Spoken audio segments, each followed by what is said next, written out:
কালো চাদরটা পরে, কালো চাদরটা গায়ে দিয়ে আয়নার সামনে দেখে মনে হচ্ছে যে আমাকে বেশ ভালো লাগছে, আমাকে বেশ এটা পরে গায়ে দিয়ে একটু উকিল উকিল লাগছে। তাহলে আমি যখন সব রকমের ক্যারেক্টার প্লে করে নিয়েছি, এখনো আমার অ্যাডভোকেটের ক্যারেক্টারটা প্লে করা হয়নি। তো সেই জন্য আমার এখন ইচ্ছে হয়েছে আমি এখন একটু উকিল উকিল খেলবো। তো কালকে আমরা খুব সুন্দর এন্টারটেইন হব সারা দেশবাসী জুড়ে। যে এন্টারটেইনমেন্ট শুধু আমরা এতদিন রাজ্যে পেয়েছি, এবার গোটা দেশ দেখবে, কোনো সমস্যা নেই।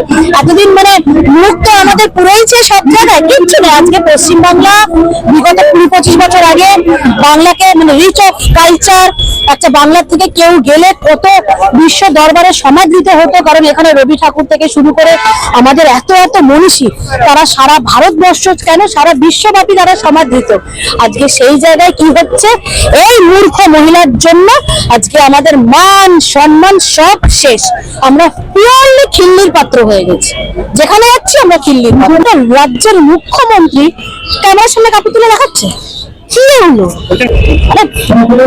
যাতা মানে নেই, আমাদের আর কিচ্ছু নেই, মান সম্মান কিচ্ছু রাখবে না। মানে আজকে দিল্লি দেখিয়ে দিল যে একটা কালচার স্টেট কাকে বলে। ওখানে তো আমাদের সরকার চলছে, পারতো না ওনার সাথে চন্দ্রকমি করতে, কালো পতাকা দেখাতে স্লোগান দিয়েছে, করেছে করেনি তো। আর যদি দিল্লি পুলিশ চাইতো, যদি দিল্লিও চাইতো, উনি কিন্তু এয়ারপোর্টের বাইরে বেরোতে পারতেন না, ওখানে ওকে গ্যারেজ করে দিত। কোনো অসভ্যতা ওনার সাথে করা হয়নি, তো হবে না কেন?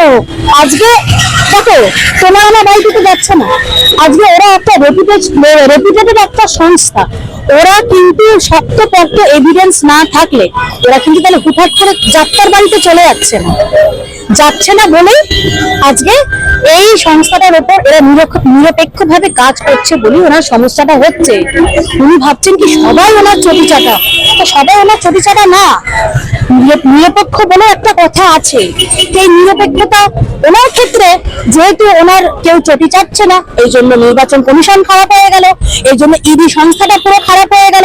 সব নাকি বিজেপি করছে, তাহলে বিজেপি করলে তাহলে তো গোটা ভারতবর্ষ বিজেপি হয়ে যেত। আরে দাঁড়াও না, একটা পশ্চিমবঙ্গ, আমি তো বলছি আজকে বিজেপি এরকম চুরি বাজিয়ে পশ্চিমবঙ্গকে নিতে কতক্ষণ লাগবে? পশ্চিমবঙ্গকে নিয়ে নেবে। অতএব আজকে যখন আমাদের নেতৃত্ব গণতান্ত্রিক প্রক্রিয়ার উপর ভরসা রেখেছে, আমরা সেই ভরসাতেই আছি। আমরাও তাদের ডিসিশনকে সম্মান জানিয়ে যেভাবে আমরা আসার গণতান্ত্রিক পদ্ধতিতে সেভাবেই আসবো। আমরা কিন্তু নিজেদের জোর খাটিয়ে প্রভাব খাটিয়ে কোনোদিন বিগত দিনে আমরা সেই জিনিসটা করিনি। অথচ যা রেজাল্ট আমাদেরকে দেখানো হয়েছে ওটা জিতে কিন্তু আমরা আছি মানুষের মনে, মানুষের ভোটে। আমাদেরকে ব্যালট চুরি করতে হয়নি, ব্যালট নিয়ে দৌড়াতে হয়নি, ডিম ভাত ধমকি চমকি কিচ্ছু করতে হয়নি। ওনার ওই শেষের ওই কাউন্টিং এর খেলা তো সবাই সবকিছু জানে বোঝে। থাক, আমরা আগে গেলে বাগে খাই, আমরা পরে যাব, পরে গিয়ে সোনাও পাবো।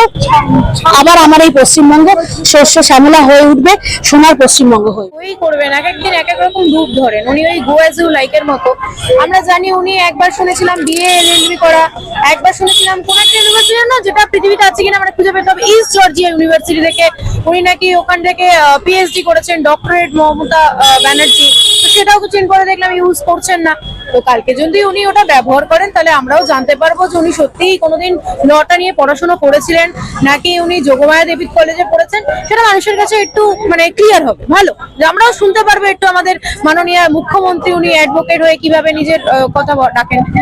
আমি আপনাকে একটু আগে ওটাই বললাম, পশ্চিমবঙ্গে সম্ভব নয় যতদিন মাননীয় মুখ্যমন্ত্রী মমতা বন্দ্যোপাধ্যায় থাকবেন ততদিন সম্ভব নয়, এরকম কিছু হতে পারে না। এখানে কোনদিন দেখবেন মাননীয় মুখ্যমন্ত্রী দিনের বেলাতেও রাত করে দিতে পারবেন, ওনার দ্বারা সব সম্ভব। যত দুর্নীতিগ্রস্ত কাজ সেইগুলো সব ওনার দ্বারা সম্ভব, এবং ওনার তত্ত্বাবধানে ওনার আশ্রয় এগুলো হচ্ছে। দেখবেন খোঁজ পাওয়া যাবে, আশা করছি খুব তাড়াতাড়ি এটা সামনে আসবে কি এই হার্ডওয়্যার দেখবেন কোনো না কোনো ভাবে তৃণমূলের সাথে যুক্ত। মানে নির্বাচনে কি ওই টাকা ব্যবহার করার কোনো পরিকল্পনা ছিল বলে মনে করেন? তৃণমূলের সাথে যারাই যুক্ত তারাই দুর্নীতির সাথে যুক্ত, দুর্নীতির সাথে যারাই যুক্ত তারাই নির্বাচনের সাথে যুক্ত। অন্তত পশ্চিমবঙ্গে যারা শাসক দল তারা যত রকম দুর্নীতির সাথে যুক্ত থাকা যায় এরা তত রকম ভাবে যুক্ত। দেখুন, এবার এইটা মমতা গভর্নমেন্ট ভেবে নিয়েছিল যে জোর চার মুলুক তার চুরি করবো ডাকাতি করবো, কেউ কিছু দেখার নেই।